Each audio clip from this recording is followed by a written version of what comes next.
ಅಯ್ಯಪ್ಪ ಸ್ವಾಮಿ ದೇಗುಲದ 4.5 ಕೆಜಿ ಬಂಗಾರ ದರೋಡೆ ಪ್ರಕರಣಕ್ಕೆ ಸಂಬಂಧಪಟ್ಟಂತೆ ಬಳ್ಳಾರಿಯಲ್ಲಿ ಬೆಳ್ಳಂಬೆಳಗ್ಗೆ ಇಡಿ ಅಧಿಕಾರಿಗಳು ದಾಳಿಯನ್ನ ನಡೆಸಿದ್ದಾರೆ.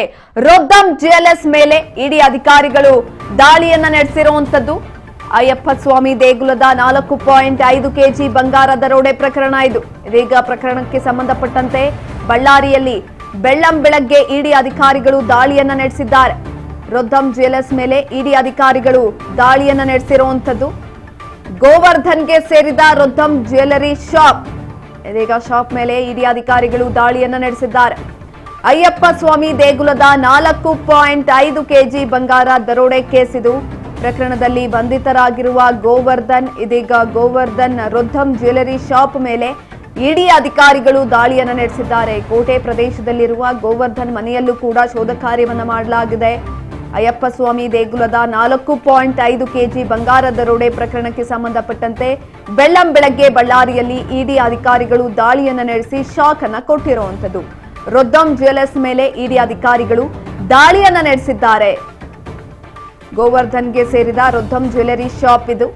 ಇದೀಗ ಶಾಪ್ ಮೇಲೆ ದಾಳಿಯನ್ನ ನಡೆಸಲಾಗಿದೆ. ಅಯ್ಯಪ್ಪ ಸ್ವಾಮಿ ದೇಗುಲದ 4.5 ಕೆಜಿ ಬಂಗಾರವನ್ನ ಕದಿಯಲಾಗಿತ್ತು. ಆ ಒಂದು ಪ್ರಕರಣಕ್ಕೆ ಸಂಬಂಧಪಟ್ಟಂತೆ ಗೋವರ್ಧನ್ ಅನ್ನ ಬಂಧಿಸಲಾಗಿತ್ತು. ಇದೀಗ ಆತನ ಜ್ಯುವೆಲರಿ ಶಾಪ್ ಮೇಲೆ ದಾಳಿಯನ್ನ ಕೂಡ ನಡೆಸಲಾಗಿದೆ. ಕೋಟೆ ಪ್ರದೇಶದಲ್ಲಿರುವಂತಹ ಗೋವರ್ಧನ್ ಮನೆಯಲ್ಲೂ ಕೂಡ ಶೋಧ ಕಾರ್ಯವನ್ನ ಮಾಡಲಾಗಿದೆ. ಅಯ್ಯಪ್ಪ ಸ್ವಾಮಿ ದೇಗುಲದ 4.5 ಕೆಜಿ ಬಂಗಾರ ದರೋಡೆ ಪ್ರಕರಣ ಇದು. ಪ್ರಕರಣಕ್ಕೆ ಸಂಬಂಧಪಟ್ಟಂತೆ ಬೆಳ್ಳಂಬೆಳಗ್ಗೆ ಇಡಿ ಅಧಿಕಾರಿಗಳು ದಾಳಿಯನ್ನ ನಡೆಸಿ ಶಾಕ್ ಅನ್ನ ಕೊಟ್ಟಿದ್ದಾರೆ. ಬೆಂಗಳೂರು ರಸ್ತೆಯಲ್ಲಿರುವಂತಹ ರೊದ್ದಂ ಜ್ಯುವೆಲರ್ಸ್ ಮೇಲೂ ಕೂಡ ದಾಳಿಯನ್ನ ಮಾಡಲಾಗಿದೆ. ಜೊತೆಗೆ ಕೋಟೆ ಪ್ರದೇಶದಲ್ಲಿರುವ ಗೋವರ್ಧನ್ ಮನೆ ಮೇಲೂ ಕೂಡ ಇಡಿ ಅಧಿಕಾರಿಗಳು ದಾಳಿಯನ್ನ ನಡೆಸಿದ್ದಾರೆ.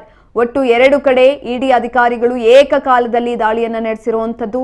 10 ಅಧಿಕಾರಿಗಳ ತಂಡದಿಂದ 2 ಕಡೆ ದಾಳಿಯನ್ನ ನಡೆಸಲಾಗಿದೆ. ಸಿಆರ್ಪಿಎಫ್ ಯೋಧರ ಭದ್ರತೆಯಲ್ಲಿ ತನಿಖೆಯನ್ನ ನಡೆಸ್ತಾ ಇದ್ದಾರೆ ಇಡಿ ಅಧಿಕಾರಿಗಳು.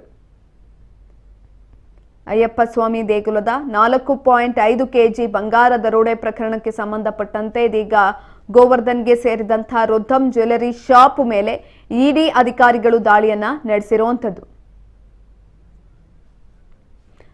ಇದ್ರ ಬಗ್ಗೆ ಹೆಚ್ಚಿನ ಮಾಹಿತಿಯನ್ನ ತಿಳ್ಕೊಳ್ತಾ ಹೋಗೋಣ. ನಮ್ಮ ಪ್ರತಿನಿಧಿ ನಾಗರಾಜ್ ಸಂಪರ್ಕದಲ್ಲಿದ್ದಾರೆ. ನಾಗರಾಜ್, ಬಳ್ಳಾರಿಯಲ್ಲಿ ಬೆಳ್ಳಂಬೆಳಗ್ಗೆ ಇಡಿ ಅಧಿಕಾರಿಗಳು ದಾಳಿಯನ್ನ ನಡೆಸಿರುವಂತದ್ದು ಅಯ್ಯಪ್ಪ ಸ್ವಾಮಿ ದೇಗುಲದ 4.5 ಕೆಜಿ ಬಂಗಾರ ದರೋಡೆ ಪ್ರಕರಣಕ್ಕೆ ಸಂಬಂಧಪಟ್ಟಂತೆ ಏನಾಯ್ತು, ಹೆಚ್ಚಿನ ಮಾಹಿತಿ ಕೊಡೋದಾದ್ರೆ? ಸುಕನ್ಯ, ಏನು ಒಂದು ಅಯ್ಯಪ್ಪ ಕೇರಳದ ವಿಶ್ವ ಪ್ರಸಿದ್ಧ ಅಯ್ಯಪ್ಪ ಸ್ವಾಮಿ ದೇವಸ್ಥಾನದ 4.5 ಕೆಜಿ ಬಂಗಾರದ ದರೋಡೆ ಪ್ರಕರಣಕ್ಕೆ ಸಂಬಂಧಪಟ್ಟ ಹಾಗೆ ಈ ಹಿಂದೆ ಬಳ್ಳಾರಿಯಲ್ಲಿ ಇಡಿ ರೈಡ್ ಕೂಡ ನಡೆದಿತ್ತು. ರೊದ್ದಂ ಜ್ಯುವೆಲರೀಸ್ ಮೇಲೆ ಬಳ್ಳಾರಿಯ ಬಹಳ ಒಂದು ಪ್ರಸಿದ್ಧ ಆಭರಣ ಮಳಿಗೆ ಇದು ರೊದ್ದಂ ಜ್ಯುವೆಲರೀಸ್ ಮಳಿಗೆ. ಇದರ ಮಾಲೀಕ ಗೋವರ್ಧನ್ ಅವರನ್ನು ಕೂಡ ಈ ವಿಚಾರವಾಗಿ ವಿಚಾರಣೆಗೊಳಪಡಿಸಿ ತದನಂತರ ಅವರನ್ನ ಬಂಧನ ಮಾಡಲಾಗಿತ್ತು. ಇದೀಗ ಅವರ ಒಂದು ವಿಚಾರಣೆ ನಡೆಸಿದ ಇಡಿ ಅಧಿಕಾರಿಗಳು ಈಗ ಮತ್ತೆ 2ನೇ ಬಾರಿಗೆ ಹಳೆ ಬೆಂಗಳೂರು ರಸ್ತೆಯಲ್ಲಿ ಇರ್ತಕ್ಕಂಥ ರೊದ್ದಂ ಜ್ಯುವೆಲರೀಸ್ ಹಾಗೂ ಕೋಟೆ ಪ್ರದೇಶದಲ್ಲಿ ಇರ್ತಕ್ಕಂಥ ಗೋವರ್ಧನ್ ಅವರ ಒಡೆತನದ ಅವರ ಮನೆ ಮೇಲೆ ಈಗ ದಾಳಿ ಮಾಡಿರ್ತಕ್ಕಂಥದ್ದು. ಸುಮಾರು 10 ಜನ ಇಡಿ ಅಧಿಕಾರಿಗಳ ತಂಡ ಸಿಆರ್ಪಿಎಫ್ ಯೋಧರ ಭದ್ರತೆಯಲ್ಲಿ ಬೆಳ್ಳಂಬೆಳಗ್ಗೆ ಬಳ್ಳಾರಿಯಲ್ಲಿ ದಾಳಿಯನ್ನ ನಡೆಸಿ ಎಲ್ಲ ಅವರ ವಿಚಾರಣೆಯಿಂದ ಬಂದಂತ ವಿವರಗಳನ್ನ ಏನು ಪಡೆದಿದ್ರು ಅದರಂತೆನೆ ಈಗ ಒಂದು ತನಿಖೆಯನ್ನ ನಡೆಸ್ತಾ ಇರ್ತಕ್ಕಂಥದ್ದು. ಮತ್ತೆ ಈಗ ರೊದ್ದಂ ಜ್ಯುವೆಲರೀಸ್ ಮುಂಭಾಗದಲ್ಲಿ ತಾವು ಕಾಣ್ತಾ ಇರ್ಬೋದು ವಿಜುವಲ್ ಅಲ್ಲಿ ಇಡಿ ಅಧಿಕಾರಿಗಳ ತಂಡ ಈಗ ಅಲ್ಲಿ ಒಳ ಹೋಗ್ಲಿಕ್ಕೆ ಈಗೆಲ್ಲ ಸರ್ವ ತಯಾರಿಯನ್ನ ಮಾಡ್ಕೊಂಡಿರ್ತಕ್ಕಂಥದ್ದು.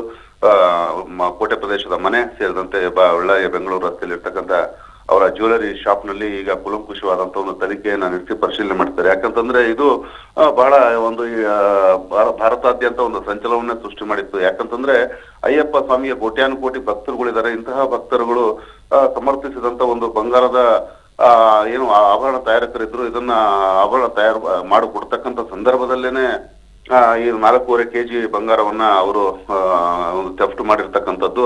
ಅದರ ಮೂಲ ಬಳ್ಳಾರಿಯ ಗೋವರ್ಧನ್ ಏನು ರೊದ್ದಂ ಜ್ಯುವೆಲರೀಸ್ ಇದ್ದಾರೆ ಅವರಿಗೆ ಅವರು ಬಂಗಾರವನ್ನ ಕೊಟ್ಟಿದ್ದು ಅಂತ ಮಾಹಿತಿ ಬಂದ ನಂತರ ಈ ಒಂದು ಪ್ರಕರಣ ತನಿಖೆ ಜಾಡು ಹಿಡಿದು ಇಡಿ ಅಧಿಕಾರಿಗಳು ಬಳ್ಳಾರಿಗೆ ಆಗಮಿಸಿದ್ರು. ತದನಂತರ ಅವರನ್ನ ಬಂಧನ ಕೂಡ ಮಾಡಿದ್ರು. ಇದರ ಒಂದು ಬೆನ್ನಲ್ಲೇನೆ ಈಗಾಗಲೇ ಕೇರಳದ ಪ್ರಧಾನ ಅಯ್ಯಪ್ಪ ಸ್ವಾಮಿ ದೇಗುಲದ ಪ್ರಧಾನ ಅರ್ಚಕರನ್ನು ಕೂಡ ಈಗ ಬಂಧಿಸಲಾಗಿರ್ತಕ್ಕಂಥದ್ದು. ಒಟ್ಟಾರೆಯಾಗಿ ಈ ಒಂದು ಪ್ರಕರಣ ಬಳ್ಳಾರಿಗೆ ತಳುಕು ಹಾಕೊಂಡಿರ್ತಕ್ಕಂಥದ್ದು ಬಳ್ಳಾರಿಯ ಜನರಲ್ಲಿ ಕೂಡ ಇದು ಒಂಥರ ಬಹಳ ಒಂದು ಜಿಜ್ಞಾಸೆ ಮೂಡಿಸಿದೆ ಅಂತಾನೆ ಹೇಳ್ಬೋದು ಸುಕನ್ಯಾ.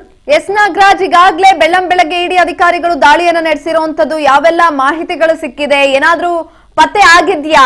SIT ತಂಡನೂ ಕೂಡ ಇಲ್ಲಿ ದಾಳಿ ನಡೆಸಿತ್ತು. ಆ ಒಂದು ಸಂದರ್ಭದಲ್ಲಿ ಏನು ಆ ಒಂದು ಬಂಗಾರವನ್ನ ಕದ್ದ ಬೆಂಗಳೂರು ಮೂಲದ ಆರೋಪಿ ಇದ್ದಾನೆ, ಅವರು ನಮಗೆ ಬಂಗಾರವನ್ನ ಕೊಟ್ಟಿದ್ರು. ನಾವು ಅವ್ರ ಹತ್ರ 450 ಗ್ರಾಮ್ ನಮಗೆ ಬಂಗಾರವನ್ನ ಕೊಟ್ಟಿದ್ರು. ನಾವು ಅವ್ರ ಹತ್ರ ಇದು ಕಳ್ಳತನದ ಮಾಲ್ ಅಂತ ನಮ್ಗೆ ಗೊತ್ತಿರ್ಲಿಲ್ಲ. ಅವ್ರಿಗೂ ನಮಗೂ ಯಾವಾಗ್ಲೂ ಬಂಗಾರ ಕೊಡೋದು ತಗೊಳ್ಳೋ ಅಂತ ವ್ಯವಹಾರ ನಡೀತಾ ಇತ್ತು. ನಾವು ಅವ್ರ ಹತ್ರ ಬಂಗಾರ ಪಡೆದು ನಾವು ಹಣವನ್ನ ಕೊಟ್ಟಿದ್ದೇವೆ ಅಂತ ಇವರು ಒಂದು ಹೇಳಿಕೆಯನ್ನ ಕೊಟ್ಟಿದ್ರು. ತದನಂತರ ಮತ್ತೆ ಹೆಚ್ಚಿನ ವಿಚಾರಣೆಗಾಗಿ ಇವರನ್ನ ಕರೆದು ಬಂಧಿಸಿದ್ದ ಇಡಿ ಅಧಿಕಾರಿಗಳು ಅವರು ಇನ್ನ ಇಡಿ ಬಂಧನದಲ್ಲೇನೆ ಇದ್ರು. ಇದೀಗ ಮತ್ತೆ ಅವರನ್ನ ಈ ಒಂದು ರತಮ್ ಜ್ಯುವೆಲರೀಸ್ ಮತ್ತು ಅವರ ಮನೆಗೆ ಏನು ಕರ್ಕೊಂಡು ಬಂದಿರ್ತಕ್ಕಂಥದ್ದು, ಮತ್ತೆ ಈಗ ತನಿಖೆಯನ್ನು ಕೂಡ ನಡೆಸ್ತಾ ಇರ್ತಕ್ಕಂಥದ್ದು. ಇದರ ಮುಂದುವರೆದ ಭಾಗವಾಗಿ ಇನ್ನು ಎಷ್ಟು ಇವಾಗ ಪ್ರಧಾನ ಅರ್ಚಕರ ಬಂಧನವಾದ ಹಿನ್ನೆಲೆಯಲ್ಲಿ ಇಡಿ ರೈಡ್ ಆಗಿರೋದ್ರಿಂದ ಇದರ ಒಳಮರ್ಮ ಏನಿದೆ ಅಂತಕ್ಕಂಥದ್ದು ಈ ತನಿಖೆಯಿಂದ ಅಷ್ಟೇ ಬಯಲಿಗೆ ಬರಬೇಕಾಗಿದೆ ಸುಕನ್ಯಾ. ಧನ್ಯವಾದಗಳು ನಾಗರಾಜ್ ಹೆಚ್ಚಿನ ಮಾಹಿತಿಗಾಗಿ.